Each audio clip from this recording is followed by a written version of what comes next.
Hello मेरे दोस्तों, कैसे हैं आप सब। Very very good morning.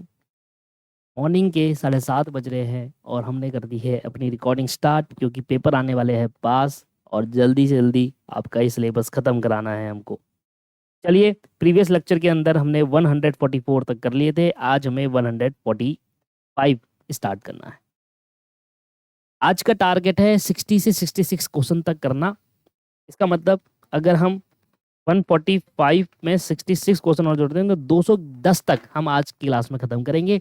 अगर इस तरीके से करते हैं तो हम 3 क्लास में ये पूरा कंप्लीट कर लेंगे 342 MCQ। आइए स्टार्ट करते हैं। Simulation is the representation of real life situation. Simulation क्या करता है? रियल लाइफ सिचुएशन को रिप्रेजेंट करता है by different meaning. It is popular, ये पॉपुलर इसलिए हुआ क्यों? It may be only the method available is too difficult to observation the actual environment. It may not be possible to develop a mathematical model. Actual observation of a system may be too expensive or too disturbed. पहले तो इसको समझो, मैंने इसको बहुत अच्छे से समझाया हुआ है। आंसर वैसे ऑल ऑफ द अबव है, पर समझते हैं कि ऐसा हुआ क्यों। सिमुलेशन एक टेक्निक है जिससे हम रियल लाइफ सिस्टम को कंप्यूटर मॉड्यूल, मॉडल या डायग्राम या एक्सपेरिमेंट के थ्रू रिप्लिकेट करते हैं। ये एक पॉपुलर इसलिए है क्योंकि एक्चुअल इन्वायरमेंट, पहला पॉइंट, एक्चुअल इन्वायरमेंट ऑब्जर्व करना मुश्किल होता है। कॉम्प्लेक्स सिस्टम जैसे ट्रैफिक को, हॉस्पिटल को, फैक्ट्रीज को फिजिकली ऑब्जर्व करना टफ होता है। दूसरा, मैथमेटिकल मॉडल बनाना पॉसिबल नहीं होता है। ये दूसरा एमसीक्यू है, दूसरा पार्ट है। रियल लाइफ सिस्टम लीनियर नहीं होते। एक्चुअल सिस्टम को ऑब्जर्व करना कॉस्टली या डिस्टर्ब होता है। फैक्ट्री को टेस्ट करने के लिए रोकना इम्पॉसिबल होता है कि हमें टेस्टिंग करनी है, इसलिए फैक्ट्री को थोड़ी देर के लिए रोक देते हैं, ये इम्पॉसिबल है। तीनों स्टेटमेंट ट्रू है, इसलिए करेक्ट आंसर है ऑल ऑफ दी अबव। तीनों स्टेटमेंट सही है दोस्तों, क्योंकि अगर हम सिमुलेशन की एक ऐसी टेक्निक जो रियल लाइफ सिस्टम को आपके पास रियल लाइफ सिस्टम की सिचुएशन को रिप्रेजेंट करता है, वो तीनों ही सिचुएशन है, पहली, दूसरी और तीसरी, इसलिए all of the above will be the right answer. In sequencing, sequencing के अंदर it is the difference between the time remaining to due date and the time and the remaining processing time. उसको क्या कहा जाता है? उसको STR कहा जाता है। ये देखिए, STR का मतलब होता है slack time remaining. Slack time remaining, slack time का मतलब होता है time remaining to due date minus processing time remaining. तो वही कह रहा था कि जो प्रोसेसिंग टाइम है और टाइम रिमेनिंग जो है उसका जो डिफरेंस होगा उसको क्या कहा जाएगा? STR कहा जाएगा, जिसको हम स्लैक टाइम रिमेनिंग कहते हैं। ये फॉर्मूला है बेसिकली। STR रूल जॉब को स्लैक टाइम के बेसिस पर प्रायोरिटाइज करता है। जिसका स्लैक कम होता है उसे पहले प्रोसेस करते हैं। ठीक है जी, थोड़ा सा मीनिंग भी लिख दिया। तो अगर आपको time remaining to due date में से माइनस करना है रिमेनिंग प्रोसेसिंग टाइम, तो क्या निकल जाएगा? स्लैक टाइम रिमेनिंग निकलेगा, STR। Selection of plant location, जब आप प्लांट लोकेशन को सिलेक्ट करते हैं, इन्फ्लुएंस, वो इन्फ्लुएंस होता है बहुत सारे फैक्टर्स के ऊपर। उसमें से कौन से फैक्टर नहीं है जिससे वो इन्फ्लुएंस नहीं होता? विच और one of the following is not a factor. इनमें से कौन सा वो नहीं है जिससे वो इन्फ्लुएंस नहीं होता? मेरे को यार प्लांट लोकेशन अपनी सिलेक्ट करनी है, तो बहुत सारे फैक्टर है जिनकी बेसिस पर मैं अपनी प्लांट को लोकेशन सेलेक्ट करूंगा। क्या हो सकते हैं? जैसे कि complementary, existing of complementary industry, जो हमारी एग्जिस्टिंग इंडस्ट्री है उसको ध्यान में रखते हुए मैं अपने प्लांट लोकेशन को सेलेक्ट करूंगा। भाई ऐसी जगह लोकेशन मत सेलेक्ट करो जहां पर लेबर अवेलेबल ना हो, तो ये अवेलेबल ऑफ लेबर भी कहीं ना कहीं रोल प्ले करता है। और civic amenities for the worker, पर वर्कर को एक बेसिक एम्यूनिटीज मिलनी चाहिए, बेसिक सुविधाएं मिलनी चाहिए। ऐसे आपने इस कोने, गांव के किसी कोने में जाके प्लांट लोकेशन सेट कर दी, वहां पर वर्कर को कोई सुविधा ही नहीं मिल रही, खाना नहीं खा पा रहा, आने जाने की सुविधा नहीं है, वर्कर अवेलेबल है पर घर से कैसा आएगा वो सुविधा नहीं, तो ये मिलना चाहिए, ये इन्फ्लुएंस करता है। बट गवर्नमेंट की एग्जिम पॉलिसी कहीं पर भी फैक्ट्री उसको एग्जाम नहीं करती। भाई गवर्नमेंट पॉलिसी हर जगह एप्लीकेबल है, जो भी गवर्नमेंट पॉलिसी बनाती है वो हर जगह एप्लीकेबल होती है। तो वो कहीं पर भी आप लोकेशन सेट कर लो, उसका कोई रोल ही नहीं है कि अगर यहाँ करूंगा तो गवर्नमेंट की पॉलिसी लगेगी, यहाँ करूंगा तो नहीं लगेगी। ऐसे हर जगह कहीं भी कर लो, तो ये एक इन्फ्लुएंस फैक्टर नहीं है प्लांट लोकेशन को सिलेक्ट करने का। ठीक है, एक मिनट देना।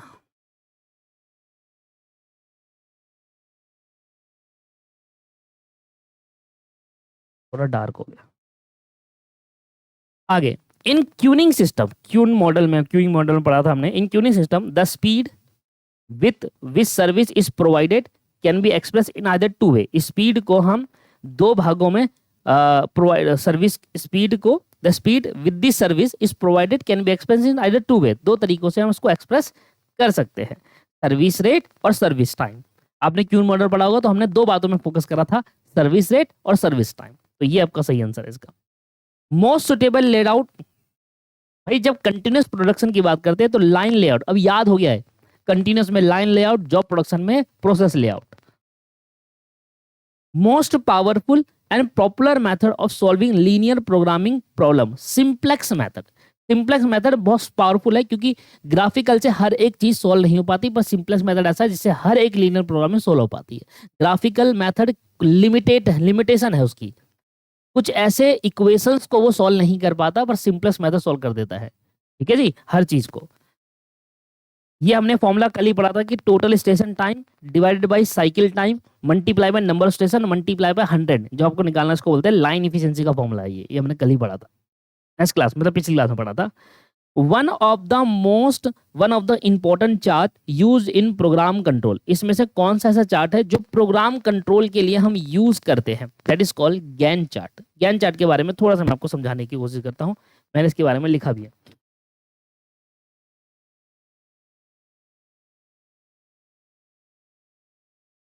प्रोग्राम कंट्रोल, शेड्यूलिंग और मॉनिटरिंग के लिए सबसे पॉपुलर चार्ट होता है गैन चार्ट। इसमें एक्टिविटी का टाइम, स्टार्ट और फिनिश डेट, प्रोग्रेस कैसी है, ओवरलैपिंग कैसे है, सब शो होता है। तो गैन चार्ट हमें ये सारी चीजें प्रोवाइड करता है। रूट चार्ट रूटिंग के लिए होता है, मटेरियल चार्ट मटेरियल के फ्लो के लिए होता है, इंस्पेक्शन चार्ट क्वालिटी कंट्रोल के लिए होता है, जबकि प्रोग्राम कंट्रोल, शेड्यूलिंग और मॉनिटरिंग के लिए गैन चार्ट होता है। ठीक है जी, ये लिखा जिससे हमें एक बेसिक चीजें पता चली गैन चार्ट के बारे में। क्लास के अंदर तो हमने डिस्कस करा पर उतना ध्यान रहता नहीं है, इसलिए हमने यहाँ भी डिस्कस कर लिया। Issuing necessary order and taking necessary step to ensure that the time target set in the schedule are effectively achieved is known as dispatching कहेंगे इसको। क्या आपने नेसेसरी ऑर्डर को इशू करा, नेसेसरी स्टेप्स लिए कि भाई आपके जो टाइम टारगेट सेट करा गया था शेड्यूल के अकॉर्डिंग उसमें वो अचीव कर पाओ, दैट इज कॉल्ड डिस्पैचिंग। मैं आपको इसके बारे में थोड़ा सा समझाने की कोशिश करता हूँ। शेड्यूलिंग में जो टाइम टारगेट सेट होते हैं उनको अचीव करने के लिए नेसेसरी ऑर्डर देना और स्टेप लेना क्या कहलाता है। शेड्यूलिंग में जो टाइम टारगेट हम सेट करते हैं उसको अचीव करने के लिए हमें नेसेसरी ऑर्डर देना होता है, उस स्टेप को क्या कहलाते हैं, डिस्पैचिंग कहलाते हैं। डिस्पैचिंग प्रोडक्शन कंट्रोल को एग्जीक्यूट स्टेज होता है। डिस्पैचिंग क्या है, एक प्रोडक्शन कंट्रोल का एग्जीक्यूशन स्टेज होता है जिसमें जॉब कार्ड इशू करना, टूल देना, रॉ मटेरियल इशू करना, ये सब चीज होती है। मशीन को स्टार्ट करने का ऑर्डर देना, वर्कर को इंस्ट्रक्शन देना, ये सब। जबकि शेड्यूलिंग प्लान बनाना होता है, रूट को डिसाइड करना होता है, डिस्पैचिंग प्लान को एक्चुअल में स्टार्ट करना होता है, इसलिए वर्ड डिस्पैचिंग वर्ड आया। ठीक है जी। Linear programming technique is a technique used for determining the product mix, कल आया था ये क्वेश्चन, पिछली क्लास में आया था क्वेश्चन। प्रोडक्ट मिक्स में मैंने आपको एग्जांपल दिया था टेबल और चेयर का। Arrangement of machine depending on the sequence of operation happen, operation के हिसाब से जब अपनी मशीन को आप अरेंज कर देते हो उसको प्रोडक्ट लेआउट कहा जाता है। क्या कहा जाता है, प्रोडक्ट लेआउट। प्रोडक्ट लेआउट क्या कहता है, जब हम देखो प्रोडक्ट लेआउट लाइन लेआउट भी कहते हैं, इसमें मशीन को एग्जैक्ट सीक्वेंस में लगाई जाती है जिसमें प्रोडक्ट के ऑपरेशन के परफॉर्म करने होते हैं। जिस ऑर्डर में आपको प्रोडक्शन करनी है, मैन्युफैक्चरिंग करनी है, उस ऑर्डर में जब आप मशीन को लगाओगे उसको प्रोडक्ट लेआउट कहा जाएगा। Computer are used in production control in this area. Computer are used किस एरिया में कंप्यूटर यूज करा जाता है, production control, used in production control. Computer को यूज करते हैं हम प्रोडक्शन कंट्रोल में, कौन से एरिया के अंदर, फॉलो अप एक्टिविटी के अंदर, to control labour, to disseminating information, या loading, scheduling, assignment of work. भाई यहाँ पर लोडिंग करना है, शेड्यूलिंग करना है, असाइनमेंट ऑफ वर्क का असाइनमेंट करना है, तो यहाँ पर आप कंप्यूटर का यूज करते हैं ज्यादातर। ठीक है ना, ये भी मैंने लिखा हुआ है इसके अंदर। कंप्यूटर का रोल प्रोडक्शन प्लानिंग कंट्रोल में सबसे ज्यादा होता है एरिया में लोडिंग, किस मशीन पर कितना लोड डालना है, शेड्यूलिंग, जॉब सीक्वेंस क्या होनी चाहिए, टाइम और स्टार्टिंग फिनिश टाइम क्या होना चाहिए, असाइनमेंट, वर्कर, मशीन को किस तरीके से जॉब एलोकेशन करना है, यहाँ पर कंप्यूटर का यूज होता है। Z chart can be use to show सबसे पहले समझो जेड चार्ट क्या है। जेड चार्ट का पर्पस किस लिए होता है? जेड चार्ट एक ग्राफिकल टूल होता है जिससे प्रोडक्शन कंट्रोल में यूज किया जाता है। कहाँ यूज किया जाता है? प्रोडक्शन कंट्रोल में। क्या काम करने के लिए? प्लान आउटपुट क्या था, एक्चुअल आउटपुट क्या था, आपने प्लानिंग क्या करी थी, एक्चुअल क्या निकल कर आया, उन दोनों में क्या देखना, डिफरेंसेस क्यों आया, भाई जो मैंने प्लान किया था उसके हिसाब से मेरा एक्चुअल क्यों नहीं आया, तो डेविएशन देखना। डेविएशन डिफरेंस कितना हुआ, इसमें 3 कर्व होती है, क्यूमुलेटिव प्लान, क्यूमुलेटिव एक्चुअल और मंथली आउटपुट। ये चार्ट परफॉर्मेंस मॉनिटरिंग के लिए पावरफुल टूल माना जाता है। तो बोथ यहाँ पर हम बात करते हैं, both the plan and the performance deviation from the plan. ये आपका राइट आंसर होगा कि जो आपने प्लान किया और जो आपने परफॉर्म किया उसके अंदर जो डेविएशन आया है उसको चेक करना। ठीक है जी। जेड चार्ट, जेड चार्ट जो होता है वो कहां पर यूज किया जाता है? अभी अभी ने देखा कि एक तरीके का प्रोग्राम कंट्रोल के लिए यूज होता है। अभी हमने ऊपर बात करी यहां पर, जब जेड चार्ट को मैंने एक्सप्लेन किया था, प्रोडक्शन या फिर प्रोग्राम कंट्रोल से रिलेटेड परफॉर्मेंस बताता है basically. Z chart production control में एक मॉनिटरिंग टूल होता है जिसमें हम प्लान और एक्चुअल आउटपुट को मंथली परफॉर्मेंस डेविएशन ट्रैक करते हैं। ये chart program control overall production program monitoring के लिए यूज होता है, जब कंट्रोल क्वालिटी कंट्रोल के लिए नहीं। ठीक है जी, क्वालिटी कंट्रोल के लिए नहीं, प्रोग्राम कंट्रोल के लिए यूज किया जाता है इसको। One of the activity of expediting is, expediting की एक एक्टिविटी बताओ। अब चलो सबसे पहले समझिए एक्सपीडिटिंग। एक्सपीडिटिंग का मेन काम होता है प्रोडक्शन को फॉलो अप करना। ठीक है, एक्सपीडिटिंग का मेन काम क्या है? प्रोडक्शन को फॉलो अप करना, ये एक्चुअल प्रोडक्शन ट्रैक करना। ठीक है, डिले आइडेंटिफाई करना है कि किस वजह से मेरा प्रोडक्शन में डिले हो रहा है। बोटलनेक डिटेक्ट करना कि भैया कौन सा वो सबसे कम कैपेसिटी वाला पर्टिकुलर वो चीज है, प्लांट बोल दो या कोई एरिया बोल दो, या कैसे इंश्योर करना कि शेड्यूल के अकॉर्डिंग काम हो रहा है या नहीं हो रहा। तो बेसिकली एक्सपीडिटिंग का मतलब है फॉलो अप प्लस कंट्रोल। अगर आप इसको सीक्वेंस में डालें तो एक्सपीडिटिंग का मतलब फॉलो अप करना और कंट्रोल करना, कि भैया एक्चुअल प्रोडक्शन को ट्रैक करना, फॉलो अप, डिले आइडेंटिफाई करना, फॉलो अप, ट्रैक करना। ठीक है, बोटलनेक्स डिटेक्ट करना, इंश्योर करना कि शेड्यूलिंग कंट्रोल अकॉर्डिंग टू काम हो रहा है, दैट इज कॉल्ड कंट्रोलिंग। तो फॉलो अप कंट्रोलिंग यहाँ पर आ जाता है इसका। To decide the sequence of operation, to record the actual production against the scheduled production, to examine the tool used in production, to file the order in। इसका answer होगा to record the actual production against the scheduled production. जो आपने production schedule करा उससे actual production को क्या comparison करा कि भैया क्यों नहीं हुआ आपका, वो वाला। इंश्योर करना कि जो शेड्यूल करा है उसके अकॉर्डिंग काम हो रहा है या नहीं हो रहा है एक्चुअल में, तो शेड्यूल को एक्चुअल से फॉलो। तो करेक्ट आंसर है actual versus schedule production record करना। शेड्यूल जो करा था और एक्चुअल जो है उसको देखना कि शेड्यूल जो हम कर रहे हैं उसके हिसाब से हमारा काम हो पा रहा है या नहीं हो पा रहा।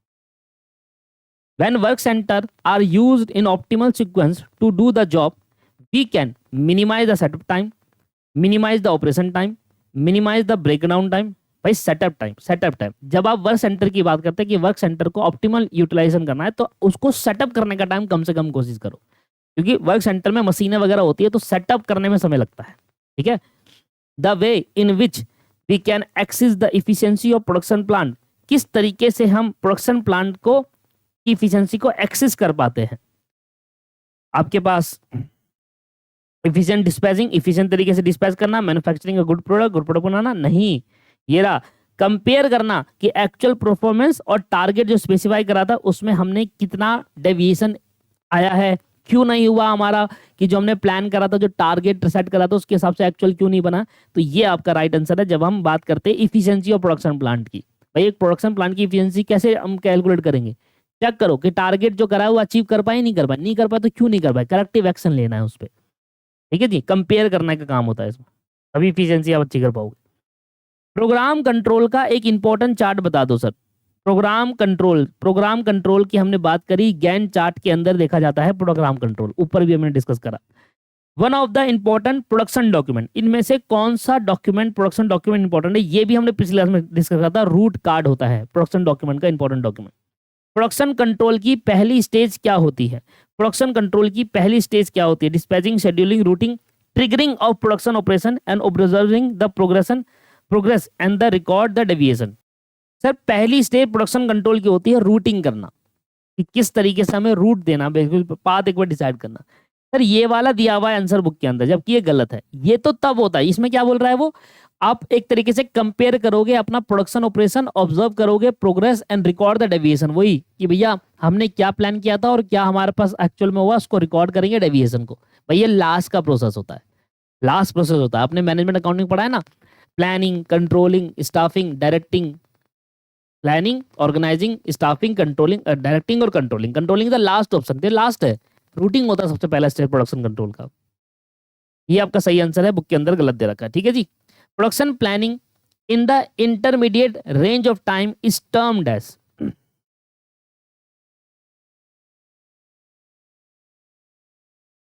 इंटरमीडिएट टाइम रेंज में प्लानिंग, इंटरमीडिएट टाइम रेंज में प्लानिंग को क्या बोला जाता है? बोला जाता है एग्रीगेट प्लानिंग। एग्रीगेट प्लानिंग का टाइम होरिजन होता है 3 से 18 महीने। ये एक मीडियम रेंज प्लानिंग होती है जिसमें हम मैन पावर की प्लानिंग करते हैं, मैन पावर की इन्वेंट्री प्लानिंग करते हैं, प्रोडक्शन लेवल प्लानिंग करते हैं, कैपेसिटी एडजस्टमेंट प्लानिंग करते हैं। ये सब एग्जांपल जो है एमसीक्यू पूछता है। मटेरियल रिक्वायरमेंट डिसाइड किया जाता है। तो शॉर्ट टर्म के लिए शेड्यूलिंग होता है, लॉन्ग टर्म के लिए स्ट्रेटेजिक प्लानिंग होती है, और इंटरमीडिएट के लिए मीडियम टर्म, जिसको बोलते हैं एग्रीगेट प्लानिंग। तो हमसे क्या रहता है, इंटरमीडिएट रेंज के लिए, इंटर मतलब मीडियम रेंज, इंटरमीडिएट लिख दिया।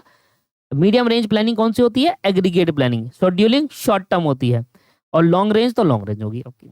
याद रखेगा, मीडियम रेंज प्लानिंग में एग्रीगेट प्लानिंग कहा जाता है उसको, जो इंटरमीडिएट प्लानिंग होती है। शेड्यूलिंग का एक प्रिंसिपल बता दो sir.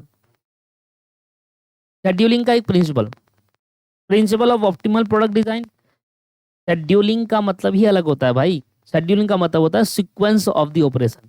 Principal of optimal sequence, optimal operation sequence, किस बेस्ट तरीके से ऑप्टिमल सीक्वेंस निकालो भैया, ऑपरेशन सीक्वेंस। भैया लोडिंग का एम क्या होता है? लोडिंग का एम होता है जॉब को जल्दी फिनिश करना, चले मिनिमम द मटेरियल यूटिलाइजेशन, नहीं improve the quality of product, to keep operator idle time, material waiting time and ancillary time at minimum. कि ऑपरेटर का जो खाली समय है, मटेरियल का वेटिंग टाइम हो रहा है, एंसिलरी मशीन, इसको मिनिमम करना है। ये लोडिंग का मेन काम होता है। लोडिंग का मेन ऑब्जेक्टिव क्या है? To operate the idle time. Loading का काम होता है कौन सी मशीन कितना काम करेगी, कौन सा ऑपरेटर किस मशीन पे असाइन होगा, कितना लोड देना है, ठीक है। ये सब एम क्या होता है? Idle time minimize, material waiting time minimize, machine का मैक्सिमम यूटिलाइजेशन जा सकता हो। इसलिए जॉब अर्ली फिनिश करना, क्वालिटी इंप्रूव करना, मटेरियल मिनिमाइज करना लोडिंग का एम नहीं होता है। इसलिए मेन फोकस लोडिंग का क्या होता है? आइडल टाइम का मिनिमाइजेशन होना, मटेरियल वेटिंग टाइम कम होना, और मटेरियल का मशीन का टाइम कम से कम यूज होना, मतलब सेटअप टाइम जो भी आप लगाते हो, ठीक है। साइकिल, इसको हम इसमें पढ़ते हैं ज्यादा समय। लाइन बैलेंसिंग करते वक्त साइकिल टाइम कैसे सेलेक्ट करना चाहिए? जब हम लाइन बैलेंसिंग करते हैं तो साइकिल टाइम हम किस तरीके से सेलेक्ट करना चाहिए? फाइनल आंसर है must be slightly greater than the highest time element given in the problem. मतलब लाइन बैलेंसिंग में साइकिल टाइम प्रोडक्शन लाइन की स्पीड में फिक्स करता है। साइकिल टाइम वो मैक्सिमम टाइम होता है जो ईच वर्क स्टेशन को दिया जा सकता है, कि भाई एक वर्क स्टेशन तुम्हारे पे मैक्सिमम समय इतना है, इसमें काम करके दिखाना। अगर साइकिल टाइम स्मॉलेस्ट एलिमेंट से कंपेयर करे तो इररेलेवेंट होता है। लार्जेस्ट एलिमेंट से कम हुआ, वो एलिमेंट किसी स्टेशन में फिट नहीं होगा, इम्पॉसिबल है। बिल्कुल इक्वल हुआ तो प्रैक्टिस इशू आ सकते हैं शेड्यूलिंग के अंदर। तो ये तीनों चीजें कर कि भाई अगर हम स्मॉल एलिमेंट रखते हैं, लार्जर एलिमेंट रखते हैं या इक्वल रखते हैं, तब भी सब में से हुआ है। इसलिए साइकिल टाइम हमेशा थोड़ा ज्यादा होता है हाईएस्ट टाइम एलिमेंट से, ताकि सब ऑपरेशन कंफर्टेबली स्टेशन में डिस्टर्ब ना हो, डिस्ट्रीब्यूट में हो जाए, मतलब सब स्टेशन में डिस्ट्रीब्यूट हो जाए। बहुत हायर टाइम एलिमेंट रहता है उससे भी ज्यादा ही होता है। तो basically must be slightly greater than highest time. जो भी आपका हाईएस्ट टाइम होगा उससे ग्रेटर दो और ज्यादा दो, जिससे सभी में इक्वली डिस्ट्रीब्यूट हो जाए वो चीज,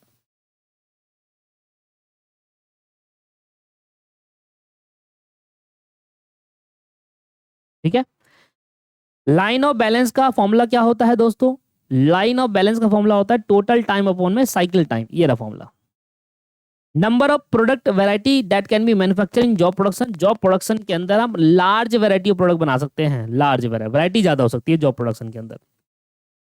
for marketing manager, marketing manager का ये सर फिर से वही क्वेश्चन पूछ लेना पिछली क्लास के, सेल फोरकास्टिंग बताओ। वो सेल यूनिट को फोरकास्ट करेगा ना एक मार्केट। ये रहा estimate the amount of unit sale और स्पेसिफिक टाइम। ये सेम क्वेश्चन पहले भी आया था।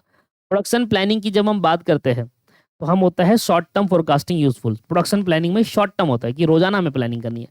प्रोडक्शन प्लानिंग जो होता है डील करता है, प्रोडक्शन प्लानिंग डील करता है what production facility is required, how this facility should be laid out in a space available। ये लो इसमें पढ़ाता हूँ।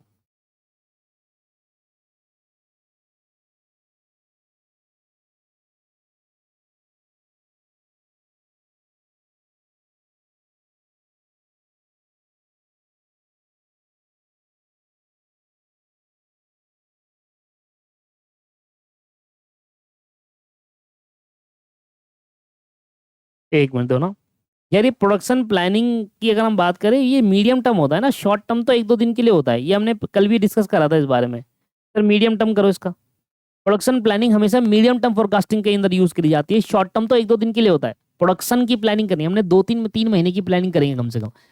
कल क्या प्रोडक्शन करना, परसों, रोज प्लानिंग नहीं हो सकती, शॉर्ट टर्म नहीं है, पर डे नहीं हो सकता ये, ठीक है ना। प्रोडक्शन प्लानिंग किसके लिए होता है, मीडियम टर्म के लिए होता है। ये गलत दिया है यहाँ पर, इसका भी गलत दिया हुआ है इसका आंसर। देखो प्रोडक्शन प्लानिंग का मेन मतलब होता है कि हमें क्या प्रोडक्ट्स करना है, कब करना है और कैसे करना है और कैसे हमें इसको बेचना है बेसिकली। तो ये है मेन कहानी। तो यहाँ पर लिखा है what to produce, when to produce, where to sell. Production planning का कोर ऑब्जेक्ट होता है क्या प्रोड्यूस करना है, प्रोडक्ट टाइप क्या है, कब प्रोड्यूस करना है, टाइमिंग शेड्यूलिंग, किस मार्केट के लिए प्रोड्यूस करना है, डिमांड प्लानिंग क्या है। तो बेसिकली प्रोडक्शन प्लानिंग ये करता है। इन्होंने ये दिया हुआ आंसर, जबकि बुक में गलत है, ये आंसर सही है मेरे अकॉर्डिंग। तो ये वाला आंसर सही है। इसका तो देखो कंफर्म डू, इसका भी ये वाला सही है, क्योंकि ये पता नहीं क्यों दे रखा है कि व्हाट फैसिलिटीज रिक्वायर्ड। इसमें मेरे लिए ये हिसाब से अब ये करके आइए। प्रोडक्शन प्लानिंग की पहली स्टेज क्या होती है, प्रोडक्शन प्लानिंग की फैक्ट्री प्लानिंग। पहली स्टेज क्या होगी, factory planning.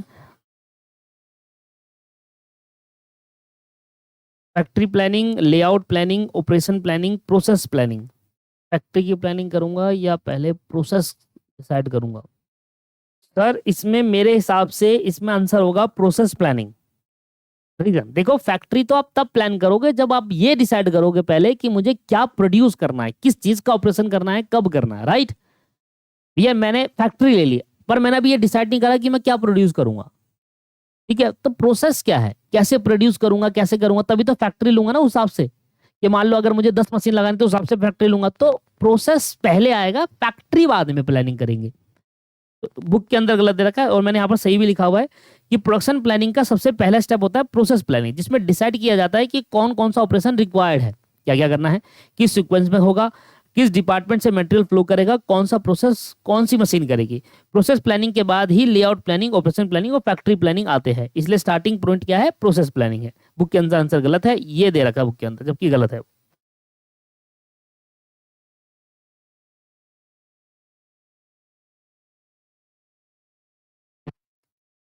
In process planning we plan, क्या हम प्लान करते हैं, we plan the flow of material in each department. अभी हमने अभी पढ़ा कि हम प्लान करते हैं कि एक डिपार्टमेंट दूसरे डिपार्टमेंट में किस तरीके से मटेरियल फ्लो करेगा। Economic of scale, economic of scale की हम बात करते हैं तो उसके अंदर हम किस चीज की बात करते हैं, ऑपरेशन ऑपरेटिंग इफिशिएंसी इंक्रीज करना है, वर्कर की गेन एक्सपीरियंस। इसके बारे में पढ़ लो थोड़ा। इकोनॉमिक स्केल, इकोनॉमिक स्केल कब अकर होती है। इकोनॉमिक स्केल का मीनिंग पहले समझो, जैसे जैसे प्रोडक्शन बढ़ता है पर यूनिट कॉस्ट कम होती है, उसको इकोनॉमिक ऑफ स्केल कहा जाता है। जैसे जैसे प्रोडक्शन बढ़ाऊंगा मेरी पर यूनिट कॉस्ट कम होती जाएगी। ये कब होता है, ये तब होता है जब वर्कर एक्सपीरियंस गेन करते हैं, एफिशिएंसी बढ़ती है। ज्यादा ज्यादा एक्सपीरियंस होना लर्निंग का इफेक्ट होता है। लर्निंग कर्व का मतलब क्या होता है, एक ही चीज रिपीटेड बेसिस पर कर रहा हूँ, उसको लर्निंग कर्व कहते हैं। वेस्ट कम होता है, स्पीड बढ़ती है। इसलिए सही आंसर है ऑपरेटिंग एफिशिएंसी इंक्रीज करना। इंक्रीज तभी होगी जब वर्कर गेन करेगा एक्सपीरियंस, राइट। जैसे ही वर्कर अपने एक्सपीरियंस को गेन करता रहेगा, एक ही चीज बार बार करता रहेगा, वो उसका एक्सपीरियंस बढ़ेगा, और एक्सपीरियंस बढ़ेगा तो ऑटोमेटिकली कॉस्ट मेरी कम होगी, और कॉस्ट कम होना is called economic of scale. Per unit cost कम होना इकोनॉमिक स्केल होता है जैसे जैसे प्रोडक्शन बढ़ेगी। इसलिए this will be the right answer. The act of assessing the future and make provision for it known as forecasting. Future को आप प्रोविजन बना रहे, फ्यूचर के लिए आप प्रोविजन बना रहे, फोरकास्टिंग कहते हैं। ये वही पिछले वाला क्वेश्चन है। एप्लीकेशन ऑफ टेक्नोलॉजी और process to the raw material in the value of use is known as production. ये भी हमारा पहले का क्वेश्चन है, पिछले बार अभी कराया, इससे पिछली वाली क्लासेस के अंदर। प्रोडक्शन बाय डी जनरेशन, पहली वाली क्लास का क्वेश्चन आ गया सारे में। Disintegration, the material undergoes change in physical and chemical characteristics. The scope of production planning and control unlimited can be apply any type of activity. देख लो repeat कर रहा है। In organization the production planning and control department come under, एक organization में production planning and department control department किस में आता है? मैन्युफैक्चरिंग डिपार्टमेंट के अंदर आता है। जॉब प्रोडक्शन सिस्टम के अंदर कैसे वर्कर चाहिए होते हैं? हमें स्किल्ड वर्कर चाहिए होते हैं, क्योंकि किसी भी टाइप का काम आ सकता है। भाई आप अगर आप फर्नीचर बनाते हो, मैं आपसे आ रहा हूँ भाई फर्नीचर चाहिए मुझे, इस तरीके का बना के दो जैसे एक फोटो में, अगर आप स्किल्ड होगे तभी तो हाँ बोलोगे, तभी तो आपको मिलेगा ऑर्डर। तो जॉब प्रोडक्शन में ऑर्डर के बेसिस पे काम करते हैं, स्किल्ड नहीं होगा तो कर ही नहीं पाएगा। अब देखो थोड़े से क्वेश्चन आगे, इनको हम ट्राई करते हैं। बड़ी मुश्किल से क्वेश्चन आ रहे हैं इसमें। मुझे लगता है कि जब आपका एग्जाम होगा तो एग्जाम के अंदर एमसीक्यू जो ये मैं करा रहा हूँ, अगर इसको 2-3 बार अगर आप रिपीट कर दोगे ना, ओएमएसएम का पेपर सबसे अच्छा जाएगा। क्यों? क्योंकि बच्चा मार खाता है ओएमएसएम के अंदर सिर्फ और सिर्फ आपका ये एमसीक्यू की वजह से, उसके अच्छे नंबर नहीं आते क्योंकि एमसीक्यू वो कर ही नहीं पाता। तो अगर ये वाली जो वीडियो बहुत हेल्पफुल होने वाली है, इसलिए अगर इसको रिपीट करते जाओगे ना आप, और सही सही से रिपीट करते जाओगे, बार बार रिपीट करते होंगे, याद हो जाता है। देखो अभी हमने पहली वाला क्लास में जो पढ़ा था उसमें 4-5 एमसीक्यू आए, याद था मैं कि इसका ये इसका ये। तो रिपीटेड बेसिस पर ही काम करोगे तो फायदेमंद रहेगा। अगर आप बार बार चीजें रिपीट करोगे तो आपको बहुत ज्यादा बेनिफिट प्रोवाइड होने वाला है इससे। और देखो ओएम के अंदर ही ये होता है कि ओएमएसएम के अंदर बस एमसीक्यू की वजह से बच्चा नंबर नहीं ला पाता। तो हमारी पेड क्लास का स्टूडेंट 85 नंबर 80 नंबर इस तरीके से लाया है। 7 तो ऐसे नॉर्मल लेकर आ जाता है, 60 65 70 71 75 79 80 85 तक अभी हाईएस्ट गया है हमारा। तो वो लिया था, वो कहाँ मार खाता है? बस एमसीक्यू के अंदर। वो और आ जाए तो भैया 90 क्रॉस भी हो सकता है आराम से, क्योंकि प्रैक्टिकल बहुत ईजी होते हैं इसके, राइट। चलिए आइए, तो क्वेश्चन कहता है, ये जो इसमें एक्सप्लेनेशन है ये मत करना आप, ठीक है? मैं अपनी एक्सप्लेनेशन करवा रहा हूँ। इसमें थोड़ा लिखने में दिक्कत आई है मुझे, सही तरीके से लिखा नहीं है इसमें। Wanda car wash and dry cleaner is an automatic 5 minute operation with a single bay. On a typical Saturday morning, car arrive at a mean rate of 8 per hour. तो 8 पर आवर जो car arrive हो रही है इसको arrival time कहते हैं। तो सबसे पहले क्वेश्चन के अंदर गिवन क्या है? अराइवल टाइम गिवन है, जिसको हम इस तरीके से डिनोट करते हैं, ठीक है?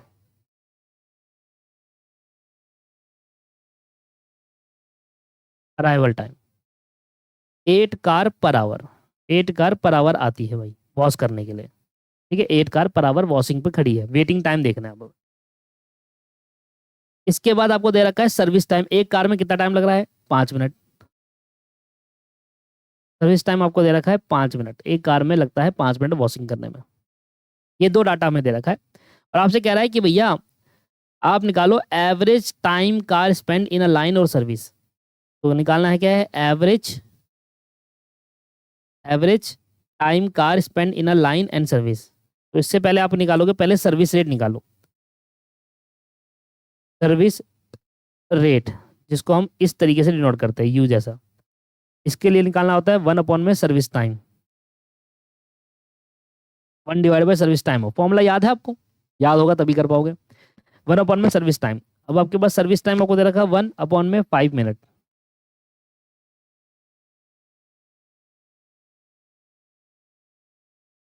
ठीक है?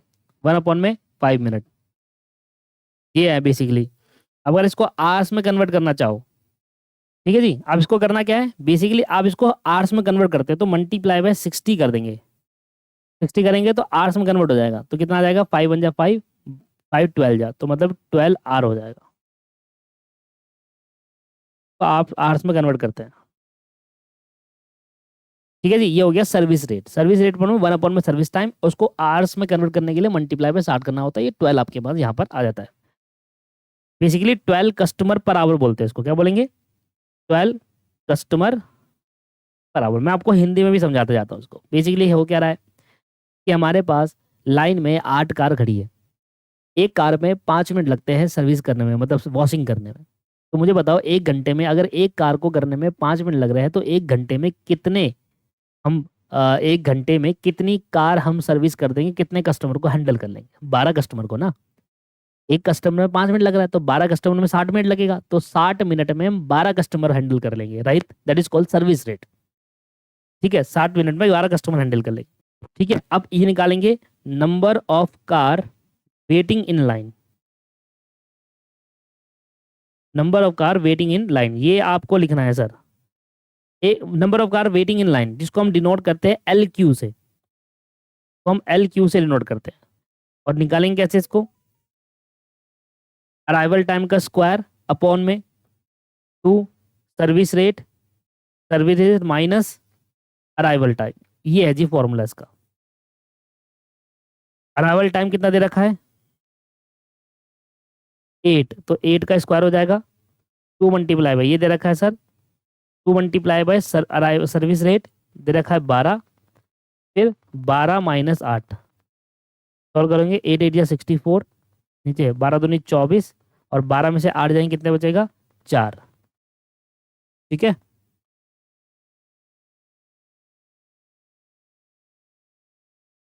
4 1 जा 4, 4 16 जा 8 दूनी 16, 8 3 24, तो 2/3 आ गया सर इसका आंसर।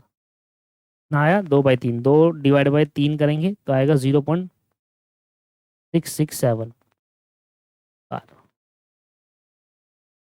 अब ये है जी number of car waiting in line, ये नंबर ऑफ कार जो है वो वेट कर रही है लाइन में 0.66, मतलब एक कार भी नहीं लाइन में वेट करना पड़ता, 0.66 लिखा हुआ है ना इसलिए। अब हम निकालेंगे जो आपने पूछ रहा है एवरेज टाइम, जो हमें क्वेश्चन में पूछ रहा था average time car spend in line, average time एक कार लाइन पे कितना स्पेंड करती है अपना टाइम, एंड एक टाइम एंड सर्विस पे कितना स्पेंड करिए, मतलब लाइन और सर्विस दोनों पे। भाई कुछ समय तो वो उसको खड़ा रहना पड़ता है लाइन पर क्यू पर, और कुछ समय उसको सर्विस के टाइम पर खड़ा रहता है। भाई मैं कार धुलाने गया तो 5 मिनट तो मुझे सर्विस करने में लगेंगे, और कुछ मुझे क्या करेंगे लाइन पे भी खड़ा रहना पड़ेगा क्योंकि और भी आगे कार लगी है, तो वो पूछ रहा है। इसको निकालने का, इसको इसको डिनोट किया जाता है WS से, और उसको निकालने का तरीका है LQ अपॉन में LQ, मतलब ये कि average car waiting in a line, कितना एवरेज कार लाइन पे वेट था, और यहाँ पर आ गया अराइवल टाइम प्लस 1 अपॉन में सर्विस रेट, बस इस तरीके से निकालेंगे। अब निकाल लो, ये आपको दे रखा है 0.6667, अराइवल टाइम है आपके पास 8 कार अराइव हो रही है, कितने में 1 घंटे में 8 कार अराइव होती है, प्लस 1 अपॉन में सर्विस रेट कितना है, 1 घंटे में हम 12 कार की सर्विस करते हैं। तो इस तरीके से ये हो गया जी वेटिंग, और ये हो गया जी आपका सर्विस देने का टाइम, डिवाइड कर लो।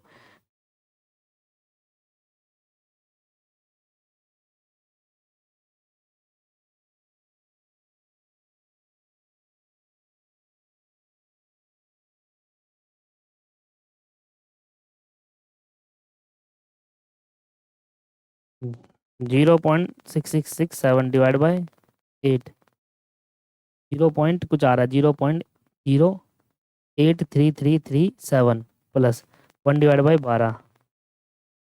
हाँ ये यार, ये कैलकुलेटर खराब हो रहा है मेरा।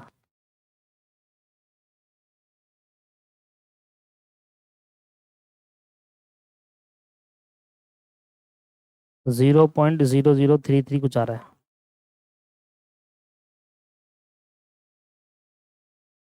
प्लस 0.08333, ये आ गया 0.16667, और यह आ गया आपके पास मिनट में। ठीक है, अब इसको मैं क्या करूँगा, मल्टीप्लाई करूँगा 60 से, यह आ गया सर अप्रोक्सीमेटली 10 मिनट। ठीक है, 60 से मल्टीप्लाई क्यों करा, क्योंकि उसको मिनट में कन्वर्ट करना था, पॉइंट में था, 10 मिनट आ गया सर आपका आंसर। मेरा कैलकुलेटर खराब हो रहा है ना, तो पूरा नहीं लिखता मैं, 10 minute, this will be the right answer. Same question again पूछ लिया है, अराइवल टाइम आपके पास 20 कार का है, average number of customer handle in a कैसे 20 पर आवर, 24 कस्टमर हैंडल कर रहे हैं हम 1 घंटे में, assuming that condition for a single use channel and queue model, find out the average customer spend in a system, average customer spend in a system. अगले question देखो कैसे करना है। सबसे पहले आपको अराइवल टाइम दे रखा है 20 कस्टमर पर आवर, ठीक है जी। दूसरा क्वेश्चन है एवरेज नंबर ऑफ कस्टमर निकालो,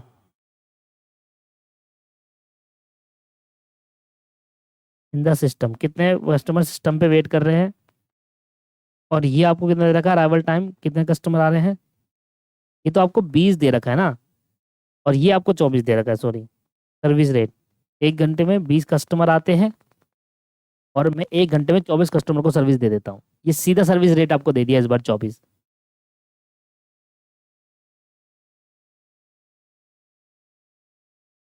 इसको डिनोट करते हैं LS से, सिस्टम के लिए अलग फॉर्मूला है LS से, उसमें बस 2 नहीं आता, बाकी सब वही है, बस ये आगे जो 2 है वो नहीं आता। ये आपको दे रखा है 20, ये 24, ये 24 minus 20, 20,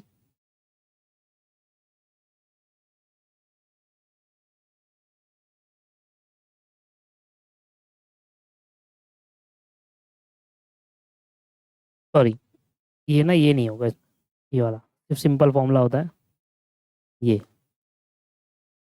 you minus arrival time, ये होता है जी LS निकालने के लिए, LQ निकालने का फॉर्मूला ये होता है, ये वाला, ठीक है। अब आपके पास दे रखा है 20, ये है 24, ये है 20, आ जाएगा 20 डिवाइड बाई 5, 4, और 4 5 जो 20, 4 5 20, ये आ गया 5 कस्टमर, ये 5 कस्टमर है जो हमें वेट करते हैं सिस्टम के अंदर। अब आपको निकालना था average number of customer spend in system, average number of customer spend in system, spend निकालना था। ये तो वो है कि कस्टमर सिस्टम के अंदर कितने हैं, अब वो कितना स्पेंड कर रहे हैं सिस्टम के अंदर,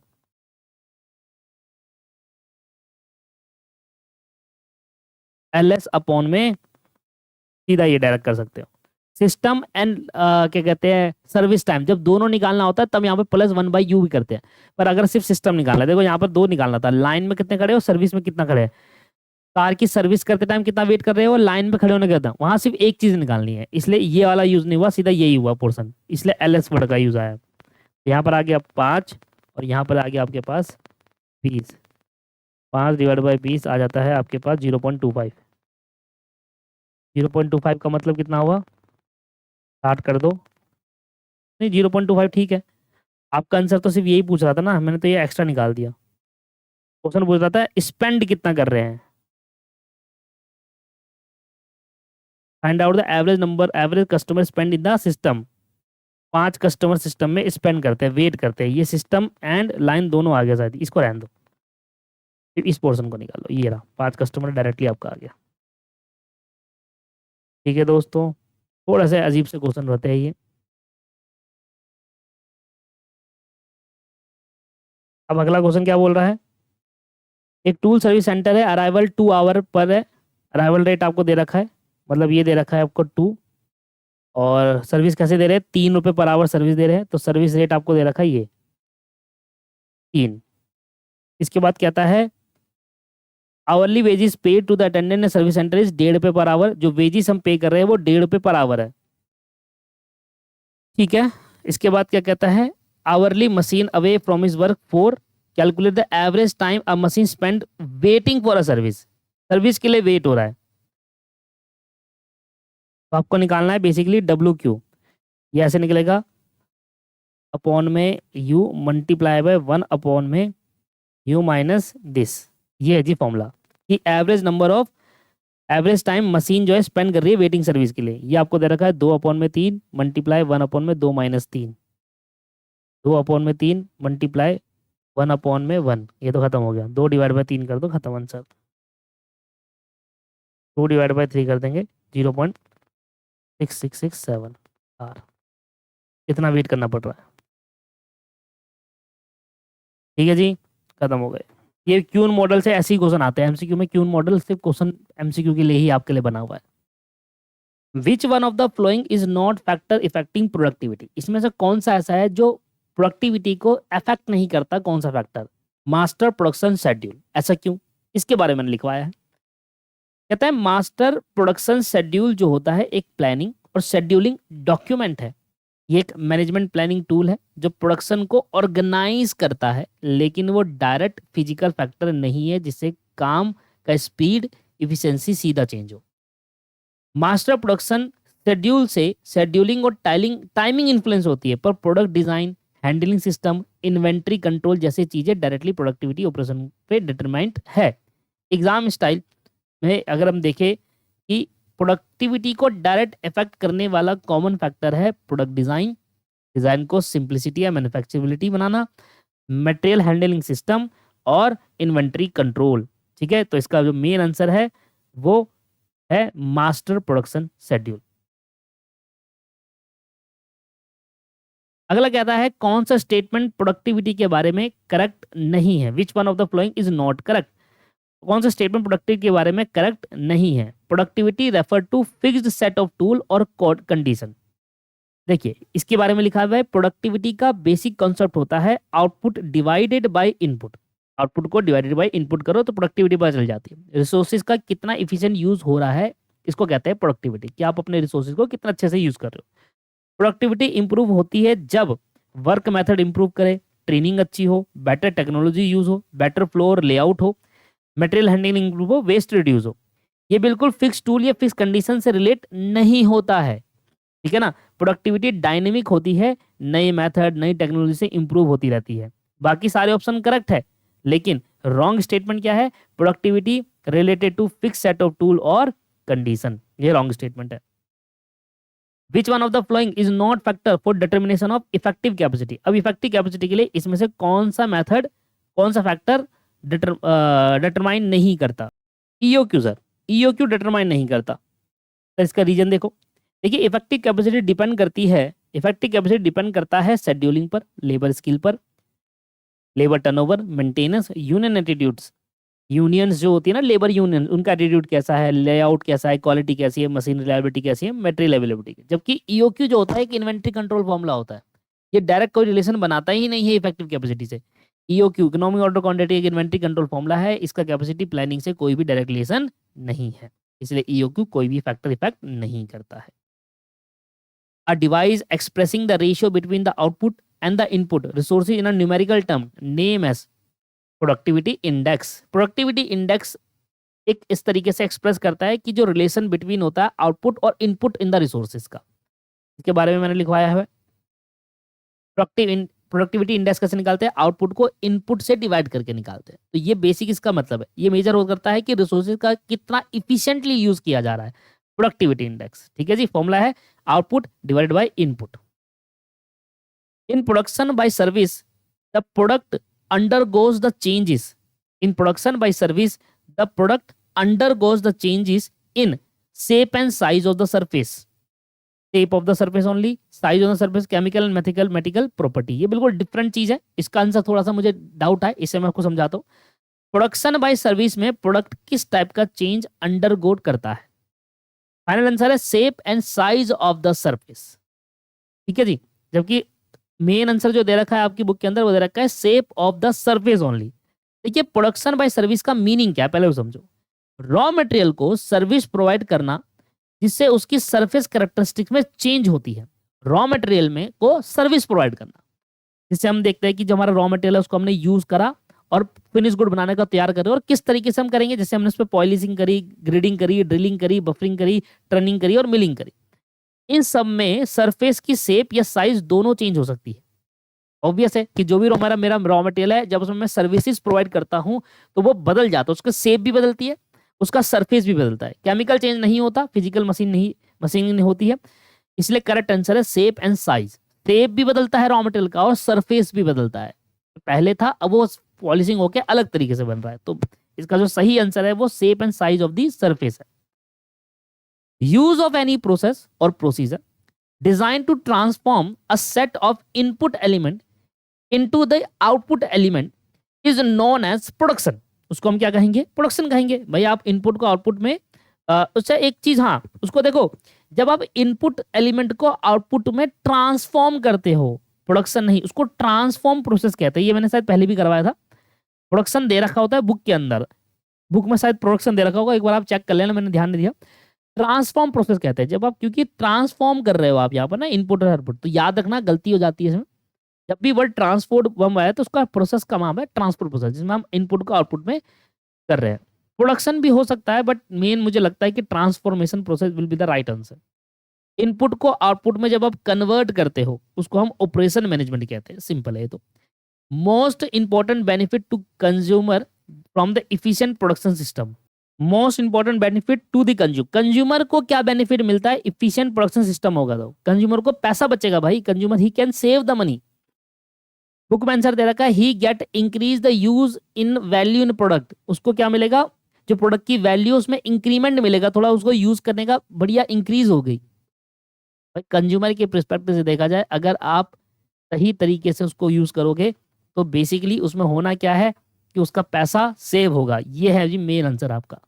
ठीक है जी, इधर देखो यार, ये तो ही can save money. Efficient production system का मतलब होता है कॉस्ट कम होना, वेस्ट कम होना, प्रोडक्टिविटी बढ़ना, पर यूनिट कॉस्ट रिड्यूस होना। जब प्रोडक्शन कॉस्ट रिड्यूस होती है तो सेलिंग प्राइस कम रहता है और कंज्यूमर को सस्ता प्रोडक्ट मिलता है। ठीक है ना।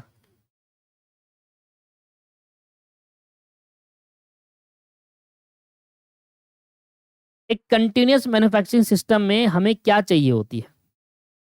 हमें चाहिए होता है, अगर लगातार कोई मैन्युफैक्चरिंग सिस्टम कंटिन्यूस सिस्टम चल रहा है, मतलब सब कुछ सब कंटिन्यूस नेचर में हो रहा है, तो हमें special machine tool, highly skill labour चाहिए होता है जिसमें हम उसको लगातार कर पाए, है ना। भाई एक ऐसा सिस्टम है जो लगातार चल रहा है, रुक नहीं रहा, लगातार कंटिन्यूस फॉर्म में चलता है, तो हमें उसमें हाई स्किल्ड लेबर चाहिए होती है और स्पेशल टाइप की मशीनें चाहिए होती है basically. Best way of improving the productivity of the capital. Capital की प्रोडक्टिविटी को और किस तरीके से इंप्रूव किया जा सकता है? Productivity of capital to be increase through effective material management. Simple है। मटेरियल का मैनेजमेंट अगर इफेक्टिव होगा तो ऑटोमेटिकली जो कैपिटल आप लगा रहे हो मटेरियल खरीदने में, उसका मैनेजमेंट अगर अच्छा होगा तो ऑटोमेटिकली आपकी प्रोडक्टिविटी भी इंक्रीज होगी। There are two types of industry, A and B manufacturing, those coupling. The standard time per piece is 15 minutes and output of two small scale industry 30 or 20 minutes respectively per shift of 8 hour. Find the productivity of each per shift of 8 hour. 8 घंटे में सबकी productivity निकालो। Simple सा है यार ये तो। Productivity का फॉर्मूला होता है जी स्टैंडर्ड टाइम अपॉन में एक्चुअल टाइम। ठीक है जी। अब मेरे पास 30 यूनिट मैंने बनाई इंडस्ट्री ए के लिए और 20 दो इंडस्ट्री है, तो ए के लिए और बी के लिए अलग अलग निकालना। देखिए ए के लिए 30 यूनिट बनाई, 8 घंटे मेरे पास का टाइम है, तो मेरे पे जो अवेलेबल टाइम है वो 8 घंटे का है। ठीक है। और एक यूनिट को बनाने में लगते हैं 15 मिनट, तो एक यूनिट को बनाने में अगर 15 मिनट लगेंगे तो 30 यूनिट को बनाने में कितना लगेंगे? 30 इंटू 15 करेंगे तो 450 मिनट लगेगा और डिवाइड बाई 60 कर दूंगा तो 7.5 घंटे लगेंगे। 7.5 घंटे लगेंगे स्टैंडर्ड। अरे भाई एक पीस को बनाने में स्टैंडर्ड टाइम लगता है 15 मिनट का, आपने बनाए हैं 30 पीस, तो भैया 30 पीस को बनाने में कितना लगेगा? 450 मिनट। अगर मैं इसको घंटे में कन्वर्ट करूँ तो 7 से डिवाइड करेंगे तो 7.5 घंटे लगेंगे ना। तो 7 घंटे, 7.5 घंटे स्टैंडर्ड टाइम, क्योंकि एक पीस को बनाने 15 मिनट स्टैंडर्ड टाइम था और एक्चुअल टाइम हमारे पे कितना है? 8 घंटे की शिफ्ट होती है, तो 8.5 घंटे का काम 7.5 घंटे काम उसने 8 घंटे में करा। तो ये आपकी प्रोडक्टिविटी है। तो इसको मैं ऊपर भी 2 से मल्टीप्लाई और नीचे भी 2 से मल्टीप्लाई करूंगा तो 15/16 आ जाएगा। उन्होंने पॉइंट पे नहीं दिया। सिमिलरली इसके लिए भी निकाल दो। भाई एक पीस को बनाने 15 मिनट लगते हैं, तो 20 पीस को बनाने में कितना लगेगा? 15 × 20, 20 × 15 करेंगे 300, और इसको आवर्स में कन्वर्ट करने के लिए डिवाइड बाय 60 कर दो तो 5 घंटे लगते हैं जी इसको। और मिले थे कितने? 8 घंटे, तो 5/8 इसका हो गया। तो this will be the right answer. ठीक है, सिंपल था।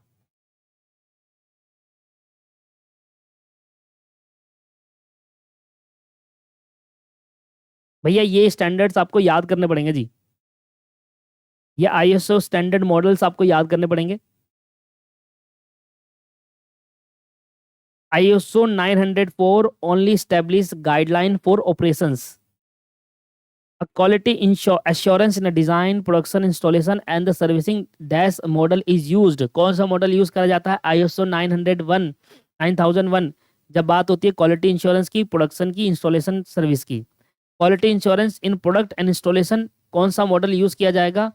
सिर्फ अगर हम बात कर रहे हैं क्वालिटी इंश्योरेंस इन प्रोडक्ट प्रोडक्शन की, यहाँ डिजाइन की बात होगी तो ISO 900, जहाँ प्रोडक्शन की बात होगी वहाँ ISO 9002, सिर्फ फाइनल इंस्पेक्शन की बात होगी तो ISO 903। तो ये याद रखना आपको।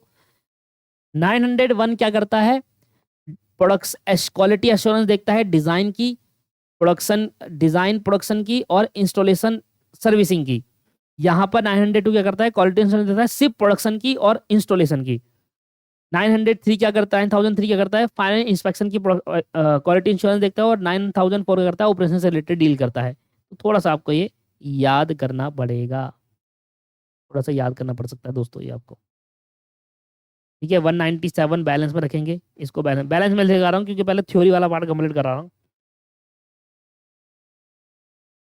बस बहुत है यार, नेक्स्ट क्लास में कराऊंगा। 200 तक मैं करा चुका हूँ। देखो 200 बेसिकली एक ऊपर 197 छूटा हुआ है ना। नेक्स्ट क्लास में 197, 202 से फिर आगे बढ़ते जाएंगे। ठीक है, आज के लिए इतना ठीक है। टारगेट था 210 का, पर कोई बात नहीं। अब मेरे पास बेसिकली बस पता है कितने गए हैं, मेरे पे सिर्फ 142 बच गए हैं।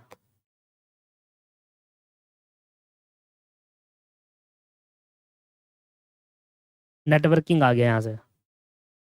चलिए कोई बात नहीं, नेक्स्ट क्लास में देखते हैं।